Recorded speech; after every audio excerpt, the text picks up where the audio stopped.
This episode of Mighty Car Mods is proudly brought to you by our range of Mad Mighty Car Mods hats, and for a limited time only, we will individually autograph your hat and send it to you anywhere in the world. Now, we have got a range of different Mad hats here. We've got the classic Mighty Car Mods Flex Fit, and we've also got chopped in Flex Fit and in snapback, and we have our camo range, which is awesome. So this here is your traditional kind of green, brown, and black camo with chopped fingers. And then we also have multi-cam black, which is one of our newest hats. We've also got chopped as a snapback, which is more of a flat brim. And we have Super Garage hats. We also have a CHERYL'S Garage hat, but that one is a special edition. It is only available in the CHERYL'S Big Box. You cannot buy it any other way. And for a limited time, not only will we autograph your hat, you'll also get a free Mighty Car Mods drink cooler with every single order. It is strictly limited time only. There is a link down below. It directly supports the show and helps us doing these rad, epic builds. We hope you enjoyed this Hilux episode. It's gonna be massive. Welcome to another episode of Mighty Car Mods. We're back working on the Hilux. How you doing, Al? Good. Literally unstoppable. He's an unstoppable machine. In case you don't know what we're up to, we are making a mad sleeper Hilux. It's getting engine swapped. It's getting turbocharger. It's getting Haltech. Is it getting ethanol, Mark? Oh, it can do. It's going to get a flex sensor. So it can run ethanol if you want to turn it up. So it's going to be epic. I was about to say this is the car, but this is actually not. I mean, that's a little bit of it. There's a little bit of it over here. There's a whole lot of it over here. There's a few more bits of it over here and a few more bits of it over there.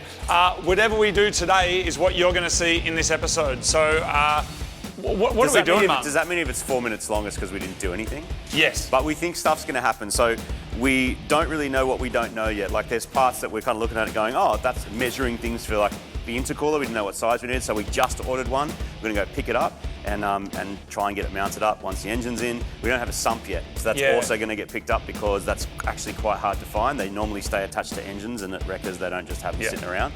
So we have found one. It was meant to arrive yesterday, and so that's one of those things like Al's like, I need the sump, and so can't do the engine until we have the sump. And what's cool about this project is we can mount so much of the stuff onto the actual chassis and work around it, which I think is pretty cool. Benny's AK Mechanical Stig's coming today as well to help with a bit of plumbing, and I think we've got a special guest. We got a couple of special guests coming down, which is cool. Yep. And we've never done something like this. We've never modified a car in this kind of format, so it is very exciting. Like I said, we don't know what's going to happen, and you're pretty much coming with us real time. So whatever happens for us is what happens for you as well. My expectation is going to be that down here is that the engine is going to be in. So we've got a new engine over here, which is just looking fantastic. We're going to run you through our turbocharger as well because we haven't showed you that yet, so I'll have a chat with Al about that. We're hoping that with our gearbox all mated up with our extreme clutch is going to be in there. I'm going to try and prep the engine bay. The idea of this build is kind of to leave the car in its, you sent me a funny message last night, the wabi-sabiness wasabi. Yeah, the wabi, no, it's Barbie wasabi. Yes, that's right. The wabi-sabi, the Japanese notion of kind of imperfection. So the outside of the car we're going to leave the same, but we had this nice idea that maybe when you lift up the bonnet, or the hood, as our friends call it in America, that the engine bay kind of looks pretty nice because it's got a modern engine in it. So I'm going to try and clean that up and maybe even paint it, wrap the line with some stuff. Yeah, fix anything that obviously needs it. Like if there's bits of surface rust, we're going to get that off. We're going to coat it, do what we've got to do. So it sort of stays as it is. But are we going to go and do a full massive respray back to bare metal? Not on this, because I think it's got some character, doesn't it? Oh, it has. It's just oodling with character. And I want it to look nuggety, but then sound all modern and turbo-y. So anyway, thanks for joining us. It's going to be a fun day, and let's run the graphics.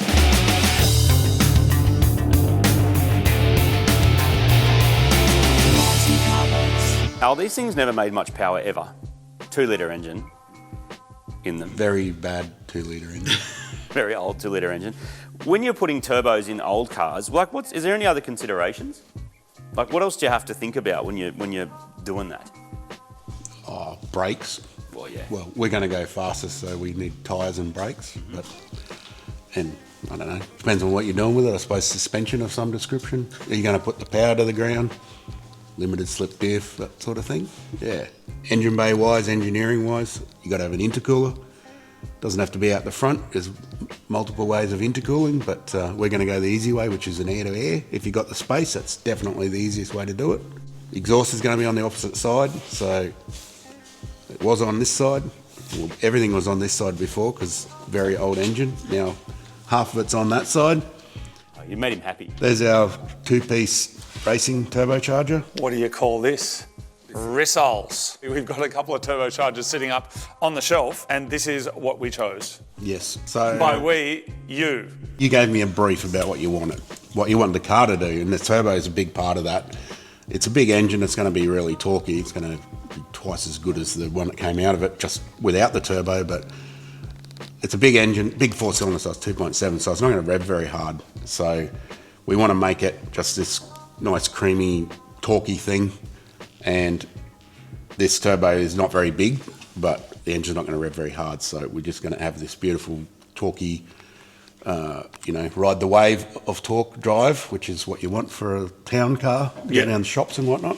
So this is a G25 or what is it, 48, 49. There's all the different naming conventions depending who you This buy. is what we put on the Gemini. This is what's on the Gemini, Yeah. roughly that size and So that's a 1.8, And that but it's is- also a built engine. so powerful it's not even funny. It comes on strong as well It's at so low good. revs Yep. in your Gemini. Yeah.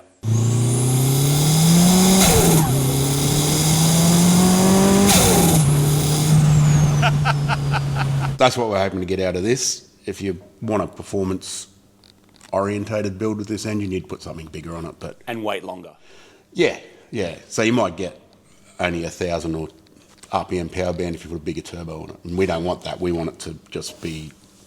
Yep.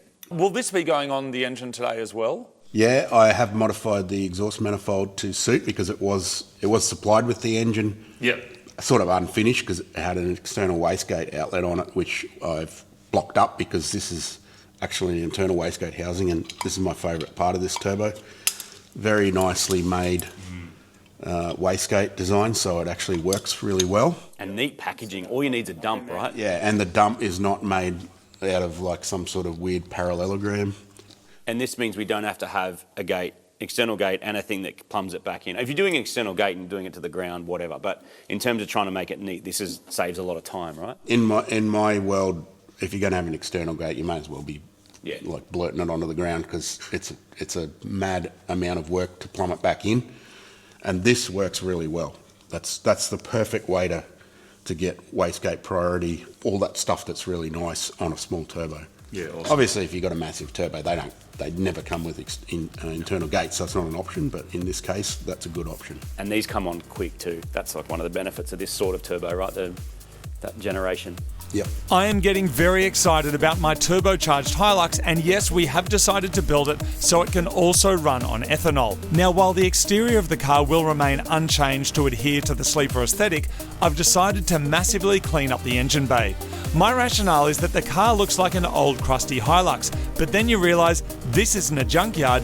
This is Super Garage. You pop the hood and realise it's got a 2TR engine in it, and it will decimate all if we put around 15 grand in it, or more if we have to, with overnight parts from southwestern Sydney. Yes, we're making a sparkling new home for our new engine. We're going to clean all of this up and respray just the bay in vintage white, so it's as shiny and fresh as a Japanese toilet. I'm also hoping to keep wiring to a minimum inside the bay so we can celebrate a new engine, and that's where my mate Dave comes in. How you doing, Dave? Hey mate, how are you? Oh, what have you been doing, man? I've been wiring a lot of cars lately, a lot of cars. All right. Yeah. Well, we're about to add another one to it. Okay. I hope this should be fairly simple. Here's the idea. Where's the car? Well, it's currently in 5 bits. 1, 2, 3, and then gearbox and engine. So we've got 5 different bits. Okay. The plan is the exterior's got some vibe. You vibing on this? Yeah, absolutely. So it's looking great. So all of that stays the same. All of its dent, all of its missing paint, all of that stuff, fantastic. Character. But then the engine bay, Yep. I want to make it clean. Now, I'm not talking Auto Salon 2010, but I'm talking cleaner than this. Yep. So we're going to paint all of this. Yep. And then I want to try and make it as tidy as possible with whatever wiring options we can do. Is that? You know what this means? Not here. Yeah, I mean, is that possible without Everything's being a total possible. pain in the arse? Everything's possible. We can definitely give it a go. Me not having seen it, before makes it a little bit hard, but I'm sure you got photos that I can peruse and There videos. was one lot of wires coming out of here. Yep. One lot of wires coming out of here. Yep. That is it. And we have them and they're labelled. Great. There's little things on them that say that's ignition, that's something. I didn't do it. So Doesn't we probably matter. need to take this back and, Doesn't matter. and give that to Al. Done. That sounds good. But that's the plan. So what do we do? We'll have one that goes up there to the wiper motor, obviously. Yep. We'll probably make a hole here and bring that stuff in, or we can even delete that and go straight to the side instead Oh, okay. and bring it down over the wheels in the fender. Just conduit it and keep it all nice. Yep. Might have to extend just a little bit for whatever headlights we need to do. Yep. I am happy to have some wires in there. I know some course. people are pedantic about it, course, right? They're of like, I just want an engine and a big turbocharger, the battery somewhere else. It's not that. So we're still going for function. Oh, is the battery staying up here? We haven't really worked out the exact packaging and location of the turbo yet. That'll be later today. But the battery will definitely be smaller. But I would like to keep it up here because there is nowhere else for it to go in this car. Like otherwise it's in the tray. It's in the tray in a box, yeah. No, I get that. And then we'll try and we'll find out where the engine lands in terms of space, and then we'll put a grommet probably low or somewhere down under so you can't really see it, and then it's just engine, Perfect. wiper motor, maybe a wiper motor fluid thing up here, a radiator overflow, and that's pretty much it. In terms of its like drivability and features, obviously via the Haltech, we'll run a flex fuel sensor so we can ethanol it if we want. Awesome. Power goals are 200 to 300 kilowatts. It's like a daily drivable car, but then we'll definitely run like a valet mode. So we've got our Subaru accelerator pedal. Beautiful. Somewhere over there. And so basically do a mode where a full range is only 50% or something like that. Perfect. So it can be driven around easily. Then on the track, do a little cheat code. Yeah, boost control, throttle controls, lots of different ways to limit the power and make it nice and drivable. Makes sense. Boost by gear as well. Yeah, definitely. Yeah. It's got variable cam as well, so you get the drivability in that mid-range, which is awesome. Yeah. So that's really, really cool. That's a big plus. Yeah, cool. We'll control the thermo fans, fans, whatever we end up with through the Haltech as well. So heat management, that's all under control. Great. Is this a reasonably simple one? It is, but everything takes time. Yeah, okay. And to make it nice, just takes time. It takes longer, doesn't it? Yeah, a little bit. But it doesn't have to, but if you want the result, spend the extra little bit of time. It's worth it. Awesome. It's always worth it. Well, thanks for coming down. Love having you here. I thought you were actually coming down tomorrow, so when I saw you come through the door, I thought I was and coming there was here light yesterday. behind you, and it's just I heard the choir sing. It was pretty Excellent. cool. Oh, that's good. I'm excited. Well, so yeah, this is going to be getting painted up very soon. Nice. Anything else you need? I'm going to go let over the us know. whole engine and document every single plug that I need, because I've never wired up a 2TR before. So I'm going to document every plug that we need. We'll make a plan. So this thing was completely full of fuel, and at over $2 a litre, it's worth saving because it's very fresh. I'm going to pump it out into this Jerry. Now you can drain it out the bottom of the tank, but I've found there's never a way to do it that doesn't make a mess and cover you in fuel. So I've just got this old fuel pump here that we've jammed in, put a hose on both ends, and it will suck up from that hose, chuck it on to 12 volts, and just keep an eye on it. Now what happens if you don't keep an eye on it? I can tell you, because I did it last time I did this, and it went everywhere. Be careful, it's petrol, it's dangerous. Everyone, Benny's here. But it's not all good news. Well, no, there's some good news. Is that Benny said, this, I heard you say it, is a 4-cylinder 2J. Yeah, I was being facetious. Oh, you didn't mean it? No. Then why'd you say that then? Because I thought the But internet would jump on. But I mean, it kind of looks a bit like a 2J. The numbers are wrong though. It's What? just missing. Like that looks like got the little V. Oh like yeah, the show me thing. the time belt, bro. It It's in there. doesn't have a time I belt. mean, it's over here. Anyway, we do have a problem, everyone, and the reason we're holding one of these is this is most likely not going to fit in our Hilux. No such thing as not going to fit, bro. That's positive. Why is it not going to fit, Alan? Oh, it's just the sump's in the wrong end. Yeah. The oil pan well. Oil well pan sump. You're in the United States. So it's got a big dangle at the front. It's all dangling front wise, but that's where our steering box and sway bars and other stuff are sitting. It's close, but it's not exactly right. Now there's two options. One of which is high ace, we believe, is that at the rear sump, We don't which know. is Yeah, vans normally. the whole lot, yep, vans are normally there. You go. or chop up that one. Yeah, or option two, Benny. If we're chopping up sumps, what do we do if we chop up a sump? You can either use, because we've got another one coming, you could potentially harvest some bitties out of that to move it forward, or we could put a bit of exhaust tube in it. There's all sorts of options. You can chop it up and we can definitely make a mess of it. Don't worry about that. A mess that fits is still Yeah, fine. fitting mess. All right, so our 4-cylinder 2J may still go in, but it currently will not go in until we mess with the sump. So that's probably our morning. Do you have a gearbox yet? Yeah, we've got a gearbox over Hectic. here. Gearbox fits. Nice. We think. Oh, actually, we don't know. It's like a 5-speed. Great Wall box. Great Wall gearbox, yeah. Do you know a guy that does things with Great Wall gearboxes? I have some intel just in. So this is from Jimmy from Gem. He says, be careful. You need a rear pickup sump. Yep. I'm sure Al will make sure of that before you get it. But some two-wheel drives come front pickup sump, which just made your life a little bit harder. Hi-Ace two-wheel drive works as well. Yep. We need that. All right, so we've got to try and get a high-ace one, Well, which, I mean, there's I lots said, of them. please get me one. All right. Jimmy has so much faith in me. All right, so maybe a high-ace, or if we get that and that doesn't work, then we're welding, but we also don't want to wait around all day for it, because we want to put this in. I suppose the other thing 4-cylinder is, 2J. do we just pull the sump off it and put it in and hope that we put it in the right spot? Do we have some photos of a high-ace engine that you could accurately go, oh, well, we know, because if we know where it's sitting on the block, we know we have a block we can measure. I have. Yeah, so we can make some informed decisions based on scaling. My screensaver is To the Rapmobile. Hi-Ace sumps. Of course it is. See? Oh, nice. Hey, buddy. G'day, mate. I'm here with Al, Benny, Marty, Dave, from Haltech, other Dave. and other Dave. And we're filming. How we going? Well, you tell us how we're going. Hopefully, do you reckon you'd be able to track us down one of those sumps? I'm literally looking left, right, and centre, and whoever I've spoken to are telling me I'm not selling you a sump alone. Oh, yeah, okay, And fair I was enough. like, They won't remove them off their that's- engine. Is it a... They're not going to rip them off the engine. And then pretty much spoke to another mate of mine that does like work around the 2TRs a lot, and he said you're best off modifying what you got. I was like, why? He goes, because the high aces come with them, and they're flat, and there's two models that come with a rear hump, Right. rear pickup sump, and I was like, what models? He goes, I don't know. Okay. And I've been looking at Google pictures. I mean, I'm not joking. Like, I know you said you found one, but I haven't stopped looking. We found the wrong one, though. What we found was the same as what's already on there. Yeah, we didn't know till we got it. Yeah. Oh, really? So we got 1, 2, 3, 4, 5, 6 brains working on this now. And one welder. Well, might be welding, mate. Zap. So is the Hi-Ace also a 2TR?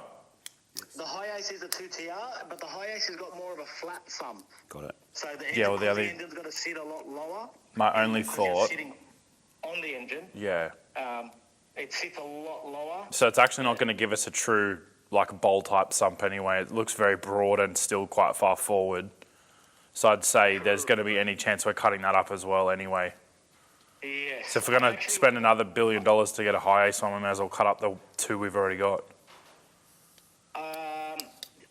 That's what he said to me. That's what he goes. Hectic. You can just lock that off and then just sort of move it to the back. To the welder. He goes, yeah, unfortunately. And then I asked Should him, be. I said, will the 3RZ one fit? And he said there's 2 or 3 bolt patterns that are different. And he goes, it's just he goes, it's, no one's really put them in the model car. And I was like, well, that's absolutely crap. How good are Toyotas? Oh, that's all good. I know, We're I think it's gonna a donut we're to gonna it call Captain Grinder and Mr. Zappo. So Zap. we'll get that sorted. Awesome. Thank you, mate. Thanks. Okay, see you, mate. Bye. I'm going to paint the engine bay. Oh, good idea. You can play with engine We'll make this stuff. fit. We got another exciting guest, everybody. Dave is here from VG Auto Paints. G'day, mate. Hey, mate. Also has a YouTube channel, Custom Spray Mods, that no doubt you would have seen. He's helped us out on projects over the years, heaps of DIY stuff. This is the plan. All of the car, as you can see, has been painted by the previous owner. Yeah. He's got a really cool style going on there as well. All of that is staying, but before this goes back on, and hopefully this is going on again today based on our Sump things, just want to paint this. So I've removed as much stuff as I can from in here. I've given it basically cleaned the dirt out, vacuumed that out, and then just put some APC on it, scrubbed it with my Ryobi brush here, Perfect. and vacuumed it out. So that is the state that it's in now. What's your take? What do we do? I reckon we just hit it with some sanding sponges, just etch it up a bit, and then we can just spray the paint straight on. We mixed it up based on a code and then pumped it into an aerosol. Here's the antique white, tells you what's been put in it. Oh, that's so white tinter, reduced black. It always freaks me out when I find out that there's black in white paint. Yeah. That's crazy. Every white paint has a bit of black in it. Yeah, that's crazy, man. Yeah. Yellow and garnet. Wow. That's cool. And that'll come off as like semi-gloss? Yeah. Yep. Yep. Sweet. Great. We've got sanding. Awesome. So sand it up, sketch it, mask that area, and then go. And then Marty, I think Marty was also prepping. Maybe we do this after or maybe first, I don't know, because the idea was to kind of do this black in there or like that kind of wrapped along stuff. We've got some kind of bitumen paint, I think it's called. Like it's kind of this stuff here that says undercoat painting, black bitumen underbody sealant. Like, like that, or have you got an alternative? No, that's pretty good. I've got stuff that's pretty much the same thing. Tex coat, chip guard. Oh, chip, yeah. So that's what we want. Probably a bit more like hard wearing for hitting. Okay, cool. So being that that's black, should we be doing that first? Yeah, I reckon. So that we're not overspraying black into there? Yeah. Okay, great. All right, so let's do that. Yeah. And then we'll move into here. Awesome. Good to see you, man. Thanks for coming down.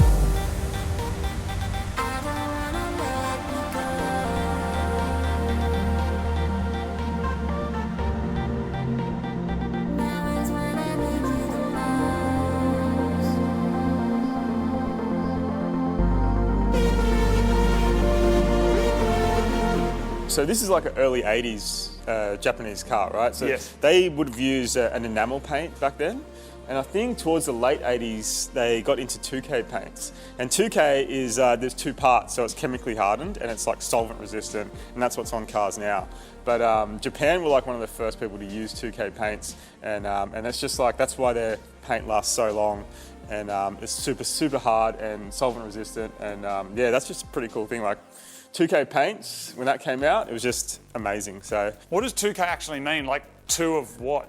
Yeah, so it's two parts, so the two chemicals, and it's the 2K stands for component. So it was invented in Germany, and K is the component, is the German word for two component. Get the Japanese to copy the Germans, do it cheaper, maybe even do it better, hey?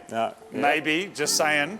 And then send it to people. That's it. The plan is to spray in the guards and under the car with chip guard first, and then do the engine bay in our vintage white.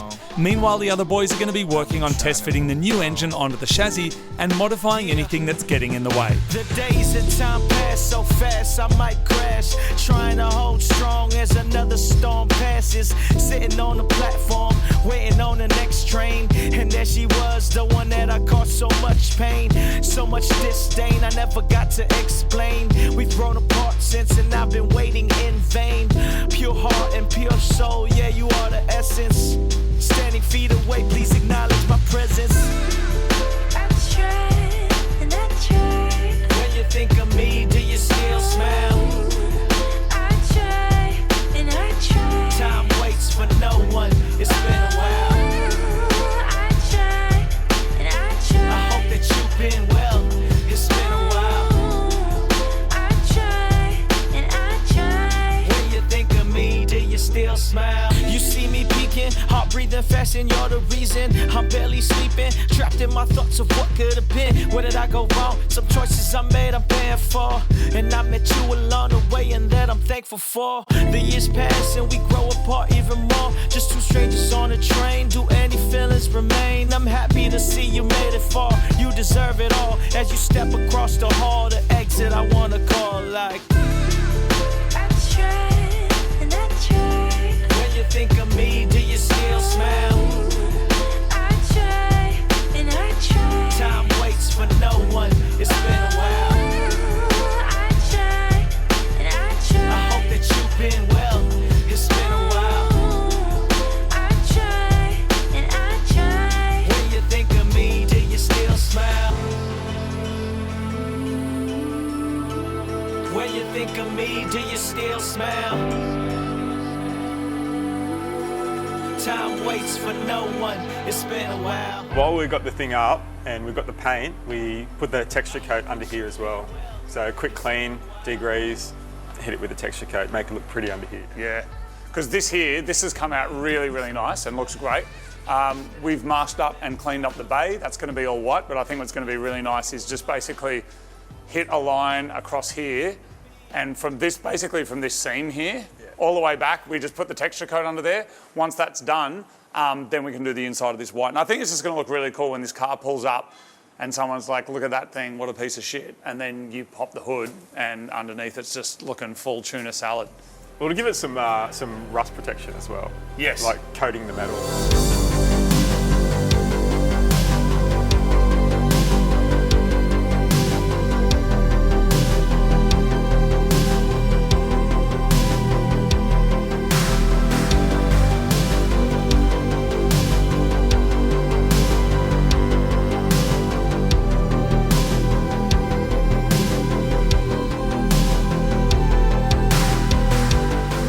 Midnight, driving in your car, the windows down.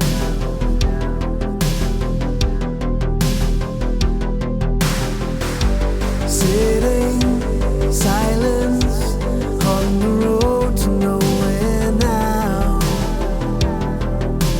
So the underneath of this now looks absolutely incredible, all blacked out, all mad. Now while the tub is off, I've decided this is the best opportunity to clean this up and just kind of make it all blue, because obviously this was painted with the tub in place, which is why it is painted the way that it is. The previous owner did give me the paint that came with it, so this is gloss true blue. So I'm just going to give that a very quick clean up and then spray that. You're not going to see that, but it's here, so we may as well. When it comes to the engine bay, that is going to get a little bit more attention, so we're going to use the CRC Prep It. This is a high build, easy sanding metal primer, so this will basically give us a uniform finish over the whole engine bay, get it looking nice and flat, and then we can put our colour on there and it should be looking absolutely incredible. And when we combine that with the wiring that Dave's going to do, trying to run as much of it outside the bay as possible, it's going to be a really cool experience having this like real nuggety mad exterior, but then underneath the bonnet is just going to be angels singing. It's going to be awesome. So I'm going to clean that up. Meanwhile, over here, what's going on with the engine is that it seems to be in place somewhat. So there's a bit of a thing going on over here, which is drying out the fuel tank, because Marty's about to be putting a hole in that to install some other things. Over here, the engine's currently being held with some wood. Some Sump things are, I think they're underway, because I can hear lots of grinding and lots of things. I believe the next thing that's going to be happening is engine mounts, Al. So that's where we're all at. It's just another day of awesomeness on the best car that we've ever had. You can tell from everyone's faces, the best vehicle we've ever had. Look at the reactions around the room. Now I know that you're not going to be able to see much of this panel once the tub is reinstalled, but I've got the leftover paint anyway and I'd like to do it properly, so we're cleaning it up ready for a quick coat. How would you approach this, Dave, to kind of make it look the same, but then is this a vertical or a horizontal sort of a... We could go vertical. Yeah, that'd be fine. Yeah, and like on the end here, I mean, it is just the back, but we can kind of angle the can a bit to try and blend the new paint into the old paint. We don't want to put like a hard line, because you know, when we take the tape off, we don't want to see that hard line. So we just angle the can, try and blend it in the best we can. Yeah. Yeah, but either way, just get some paint on there. So in a way, up here, we can kind of dust, like roll it off for that, do the angles first, and then just try and get it consistent for the rest. Yeah, yeah.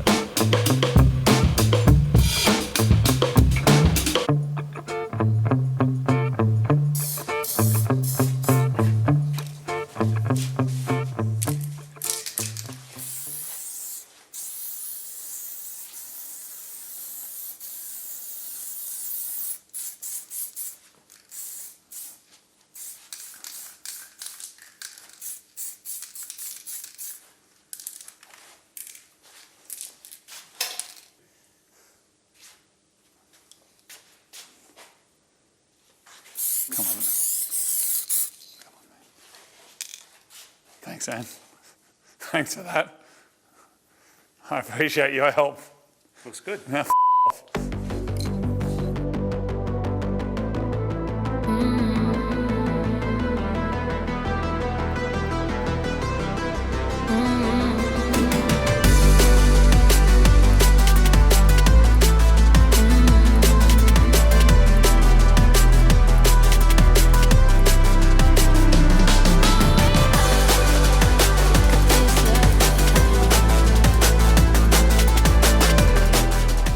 I've made some important contributions to the aesthetics of this vehicle, but now let's talk about the engine and mounting it to the chassis. Benny, what are our problems we got happening here?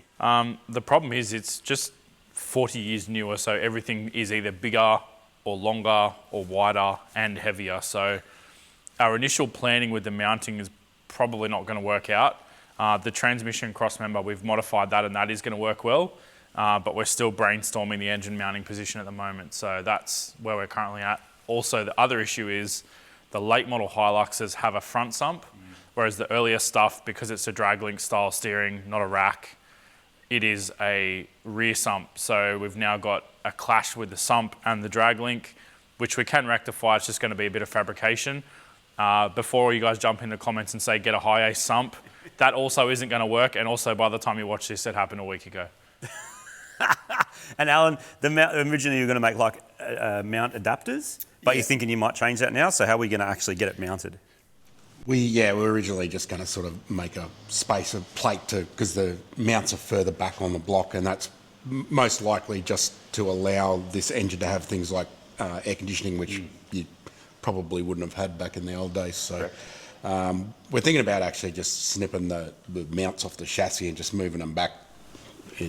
It's like 100 mil. They look close. Like they look, if you do move them, it'll just go whoop It's and like straight in. it's very strangely so similar considering the age difference. Yeah. But it's just they've just moved them back on the engine a little bit. So How much easier or how much better is it to be able to do this without a whole body of the car in the way? Is it good or bad? it's easier just so because you can get at it easily. But the thing is, if something's not there, you can't avoid it. So we had to sort of mark some stuff to go, oh, that's where the bell housing was on the old engine, and just imagine that there's a firewall there. Right. Because when we put the body back on, if the firewall's... Yeah.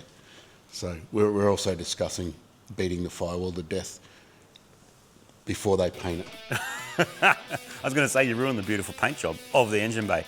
All right, boys, well, this is exciting because, this is some mad custom stuff. I still feel like this is magic, but that mini 4-cylinder 2J in this car, come on. Yes, our next job is to sort out the engine mounts, and I'm pretty happy so far with the purity level of sticking a Hilux engine into an old Hilux. And while we do often joke about the purity levels, the truth is that because both engines are from the same family, it's already a very close fit. The most shocking discovery so far is how bad the welds are on the factory mounts, which unlike Toyota, we are going to do properly.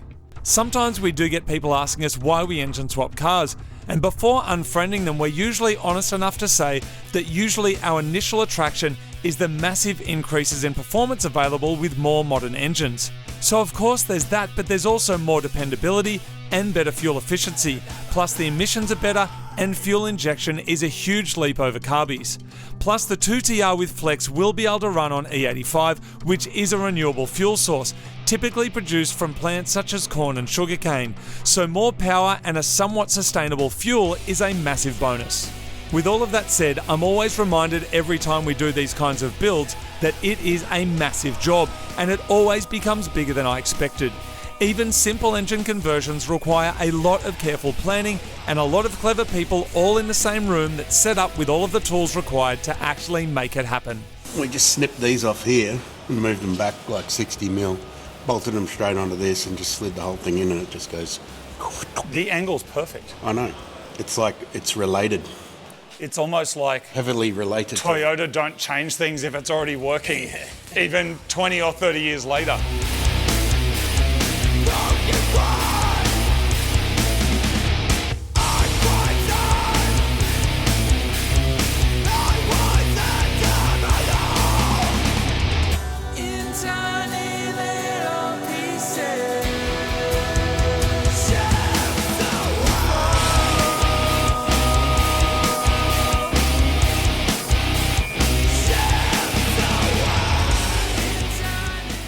So I was just having a look under the tub here, and there's a little bit of automotive archaeology going on, and a real indication that this thing was just a utility vehicle. We found a repair under here, and I just can't quite get my head around what I'm looking at. Benny, what might we be looking at here? So my theory is that the tan piece here that kind of runs through the middle but has bits chopped out top and bottom is the factory bit. And then the black piece, which I would assume is actually E-coat, is the rust repair section. Strangely, I'm sure this would have just been a full piece you could get from a rust panel supplier. So I don't know why you wouldn't just replace the whole section, and they've left these pieces. Potentially maybe it didn't have this finishing lip or something, but I'm really at a loss as to what's going on here. But equally, this was probably just to get it through rego. Yeah. So like at the time, this thing was probably worth $500. So no one's going to spend the money to go to a panel shop. Like a panel shop quality repair in replacing this section with paint and everything, seam sealer, the whole deal, easily $1,000. Easily, yeah. So like this probably cost old mate $200 maybe with the rust repair, paint, welders, the whole paint deal. as well, yeah. So like I understand why this exists, but when you look at a car that is now worth reasonable money, it's like, oh, that's not the sort of repair you'd execute these days. Yeah. But it obviously got it through rego for a time, and we didn't actually see it until today, so it was hidden well enough. So who cares? Yeah. What's interesting though, this piece here, which I reckon is same vintage as that. Yeah, for sure. How that's welded onto here. Which time? That time there, that is clearly not done at Toyota. No, Toyota didn't do that. But Toyota didn't do this either. Do you know how we can tell this wasn't done by Toyota? How? Because that's actually welded, unlike the engine mounts. That is true. You know what I'm saying? I was very surprised how little weld was actually on the chassis holding those mounts on. Frightening. So at least old mate has squirted enough metal in there to connect it. It's which structural, that's for more sure. than we can say for that. Hot glue gun for the win. While the tub's up in the air, we're going to give that a coat of Stone Guard as well, because I've got some left over. It will protect from rocks and chips, of course, but also when it has that kind of rubbery, rough texture, it can also help with sound deadening. And if you're really keen, you can even paint a colour over the top of it. But I'm just going to leave this black, and I reckon that looks incredible. Also, we saw in the comments that in America, apparently you call these beds. Is that because you sleep in them? Weird. Anyway, now it's time to move on to the main event, the engine bay. My first pass is with CRC Prep It, a general purpose primer and filler coat that can also be used on bare metal. It's high build, which makes for easy sanding and can withstand temperatures of up to 1200 degrees Celsius. Creating a uniformed base when you're painting will really help your paint pop and look as crisp as possible, which will be the perfect backdrop for our bright red rocker cover. And once dry, we can start laying on our custom vintage white paint that matches the rest of this car as sprayed on by the previous owner.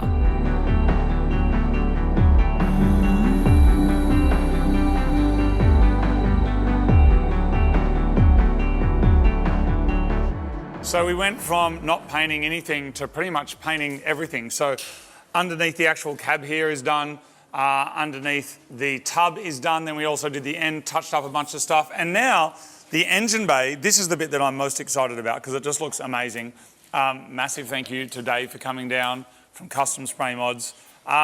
We can remove all of this. Yes, let's do it. And we can reveal how everything went. How did your day go, mate? Anything revealed to yourself today of interest? No, it was just good fun working on a car that, you know, it doesn't have to be perfect. Yeah. Just get some paint on there and make it look better than what it was.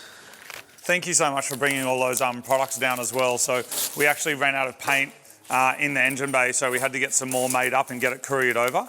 But I'm sure you'll agree, it looks absolutely amazing. And look under here now. Look under the tub. Just all black. Between that and then our CRC rust converter over there, like I think we're pretty much handled. That's it. So it's like strengthened all the rust. It's like made it all nice and hard, and it'll never rust again. So, you know, don't have to worry about that. Meanwhile, the engine mounts are in position and are looking amazing. But where is our sump? Good question. It's had a considerable run-in with an angle grinder.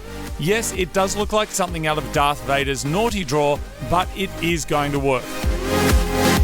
Yes, Marty helped by painting this as well.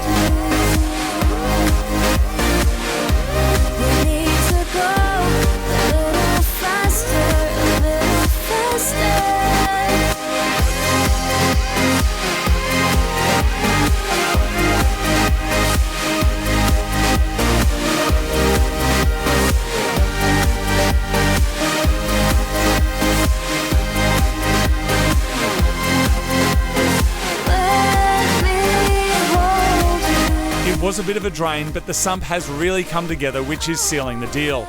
And while I'm not changing the external colour or design of the Hilux, some of the existing paint is literally getting blown off with just compressed air. So I'm going to repair a few sections along the front so that my paint doesn't just fall off when I'm driving down the road.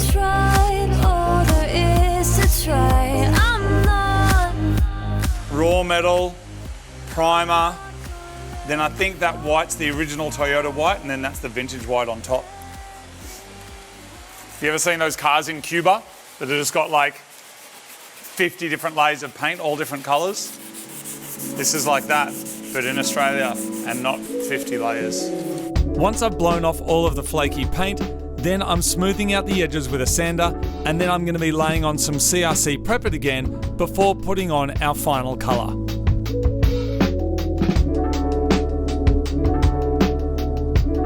So there it is, one day in the workshop, and that is one more episode for you. It's been an absolutely huge day, and here is a recap of everything that we got done. All right, people, it's been another massive day. Engine bay looks absolutely incredible. All the painting work, very, very happy with that. When it comes to the chassis, there's been a couple of very important modifications. So first of all, transmission mount here, that has been moved back. And also the engine mounts here, their position has been modified. But other than that, it fits with our new engine, which is pretty exciting. There's been lots of grinding going on back here. How did you go, Benny? Yeah, mate, basically the day we've spent modifying the engine mounts on the chassis. We did hypothesise actually making a bracket between this mount, this steel bracket and the rubber mount, but when we actually put it into practice, the mount sagged a heap just because having that centre of gravity further back on the mount actually twisted it and put load in it in a different way than it was designed. So to counteract that, we ended up moving the brackets on the chassis, and that just made it fit a lot nicer. So yeah, that nice. seems to be the best outcome. And they're actually welded pretty badly from factory, so they had porosity in the welds and there wasn't a lot of penetration, so we cleaned that up and they're actually welded better now than they were before. So. That's awesome. Thank you, Benny. And down here, Alan, this is probably the most interesting sump I've ever seen. What is going on over here? I'll start with the fact that I have done more stupid sumps than this, but yes, so what we did was that we knew the sump wasn't going to fit because it's meant to be in the rear of the engine. So we're working with what we've got. We've got plenty of like sump well there. There's a lot of capacity. So what we decided to just clearance it around that front drag link that's your steering, because it's a steering box. So I just marked it all while the engine was in there mounted. It had no bottom sump pan on it. Marked it all, made measurements on the side there, and then we just cut it. And then we actually rolled a bit of like mild steel sheet. Benny and I manually rolled it over a piece of pipe, and that's old school. Yeah. Well, we're working with what we got, so it's actually just tacked in there now, and we're about to just put the whole lot back in and make sure that the steering does move in and out around it. So yeah, nice. This is actually a reasonably common practice in the engine conversion sphere, is to have like cutouts for your steering to go through. Yep. Sometimes they go actually right through a tube inside the sump. Yeah, wow. Fully, like you take the whole drag link out and feed it through, and it just operates right through the middle of the engine on some applications. So yeah, it may look weird, but it's kind of how it's done. All about making it work. Well, yeah, thank you so much again. Massive thank you to Al for coming down. Thank you to Benny for coming down. Of course, I put all the socials down below. Thank you to Dave for dropping by from Custom Spray Mods, and Dave, as in Wiring Dave. All of their details are down below. Marty has gone to pick up some more parts. We've got a bunch more stuff that is due down here. And tomorrow, we've got another big day at it. It is my hypothesis that tomorrow this is in the car and all the stuff is back on and it looks like a car again. Who's with me? You don't reckon? Benny? When you say all the parts are on, do you mean like the engine and the gearbox? Yeah. And not those other bits over there? And the tomorrow. the Like morning? I mean, tomorrow goes until midnight, doesn't it? Anyway, like I said, you're seeing what's happening in a real day. So wherever we get up to, that's what you get to see. Except for tomorrow, because it'll be finished.